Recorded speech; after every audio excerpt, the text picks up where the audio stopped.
If you're cooking in the kitchen, you might as well look cute, right? So impress your guests and yourself with a very easy and chic apron you can make. And we're going to share with you a new theme that we call My Girlfriend's Breakfast Club. I'm Kim. And I'm Chris, and you're watching The DIY Dish.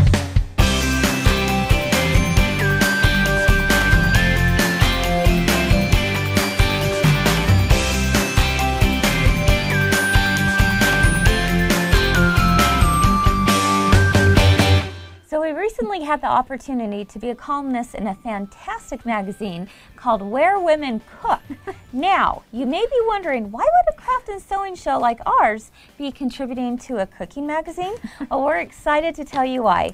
Here at My Girlfriend's Quilt Shop, we've started a new event called My Girlfriend's Breakfast Club. Now, this event will be featured in each issue of the Where Women Cook magazine over the next year.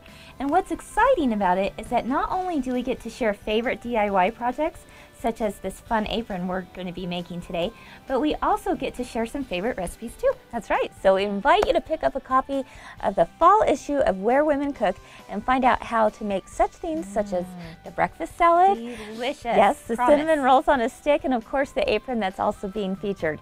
It's easy to make. So you ready to get started? Yes. All right. Here's what you're going to need. First of all, you'll need 5 different fat quarters. Now remember, a fat quarter are those 18 by 22 inch pieces of fabric. You'll also want a package of single fold bias tape, a metal snap, button, your sewing machine, needle and thread. I think you're good to go. All right. Now, it's important to note that all of these instructions, step by step, are available as a free download at youcanmakethis.com. So be sure to check that out, because we're going to briefly go over how this is done, but very detailed instructions are found there. That's right. So we invite you to go check that out. All right. So the first thing you're going to want, of course, is the 5 fat quarters that Chris talked about. And what I found is the easiest thing to do is just to stack one fabric on top of the other in 5 layers. And then you're going to cut them all at the same time in these strips. So we cut these in 5-inch by 20-inch strips. Okay. Okay. We cut 15 of them. So you've got them stacked up, cut them all at once, and then you've got 15 in no time at all. That's right. All right. Now from that pile of 15, you're going to pull out, you're going to separate them, and you're going to say, okay, I want these 7 fabrics, okay?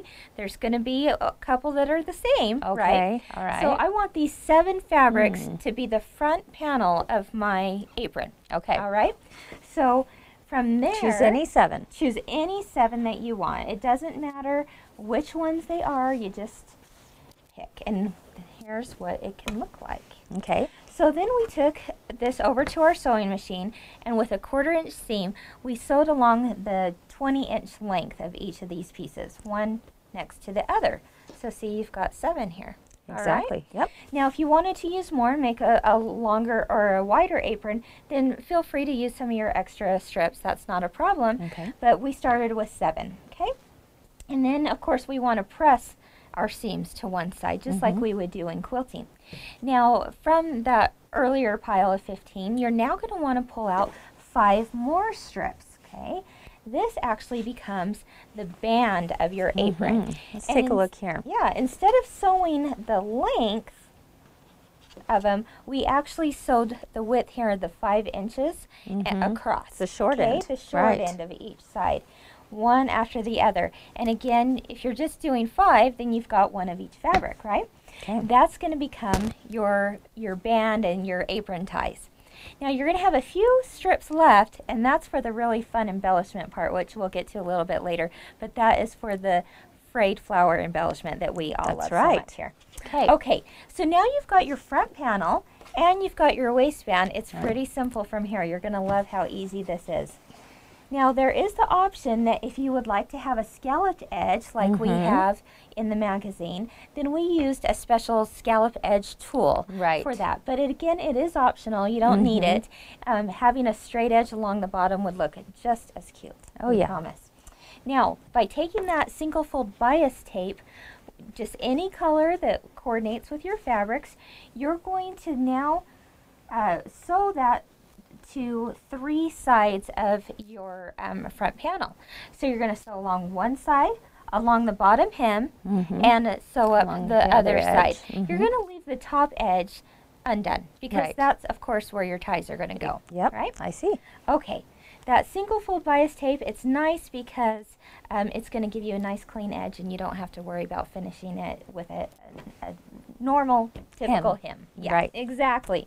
Okay, so now say, for instance, we have that done, and now it's time to gather the top, because we want it to fit nicely around our waist. That's right. So Chris has a little trick that she's going to show us on gathering fabric. Yes, one of my favorite things to do with gathering fabric is actually using something that you find in your bathroom. So, yeah, that's right. It's dental floss. Yep. And to some of you out there, you might be thinking, what in the world are they telling me right now?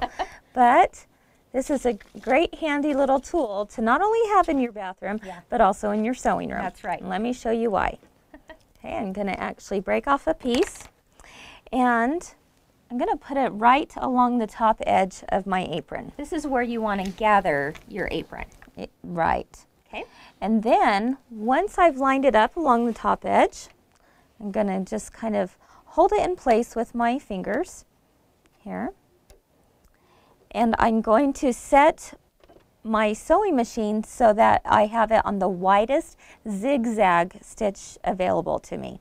And the widest and the longest stitch, widest and longest, exactly. Okay. And so what's going to basically happen is that the stitch is going to go over top of the floss, and make sure to not catch the edges of the floss, okay?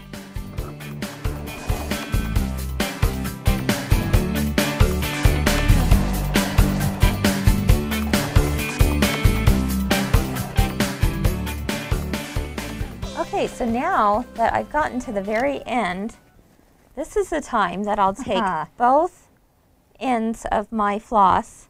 You want to help me out there, Kim? Just slide and you can do a slight gather. Look how slick that is. I love that. Isn't that great? I mean, there's no need to worry about thread breakage. You know, oftentimes when I'm gathering something, I'll get halfway through gathering and pop, the thread goes. And so this is a method I really like to use a lot when gathering my sewing projects. Okay. Okay. So once you have it gathered, put it up to your waist and kind of see where it fits best. Okay. And you might need to loosen it or tighten it, whatever you need to do. Just make sure it fits the way that you want it to be. And then from there, it's time to add your waistband. So I would take that strip that I did earlier with those 5 bits of fabric, and I'm going to find the middle of it and just fold it right in half there. Let's see, my middle's this way. Yeah. Fold it there, and then let's go over here. And right sides together, I'm going to match up that middle with, of course, the middle of my front panel.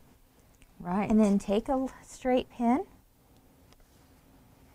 and align those raw edges and go ahead and pin. All the way down. I'll make a few pins there on that side. Okay. This is really easy. Okay, so now I've got the band pinned to the apron front, and now's the time that you can take that back over to your sewing machine. Right. And just sew across those gathers. Okay. Using a 1/4 inch seam allowance. Yeah. And be sure to backstitch on this one.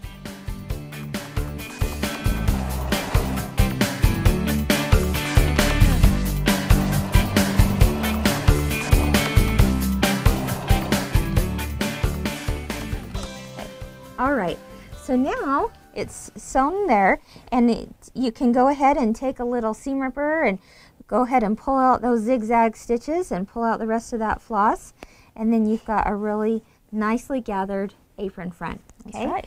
So we are going to fast forward. We already did that in our minds, right?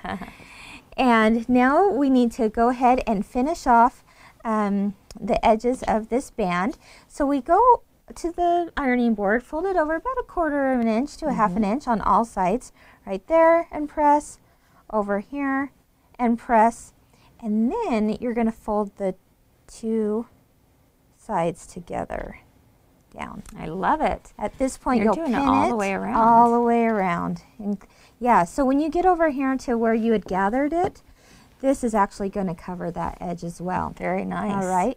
Then go Nice, ahead clean and finish seam. off with a top stitch all the way around your band, and then you're done. I love it. Yeah. Okay, so go ahead and fold that up there, Chris. Now I have to show you one of my favorite parts about this particular apron. You know, you have dinner guests come over, and the last thing you want is a messy apron, right? Right. And so I came up with this little idea that's just a little extra thing if you want. But I found this, what is this, waffle It's cloth? like a waffle cloth, Yeah, yes. waffle cloth. I cut it in about a 9 by 13 inch piece, and then I had some leftover strips from the fabric earlier. Right. So I decided, hey, why don't we make a little bias tape around there? Look how cute, it's all patched together. Finish off the edges, Right. made a little loop, and now here's the real fun part about this. Of course, as you can see, we've got the flower embellishment, but did you know that behind this flower embellishment is a snap?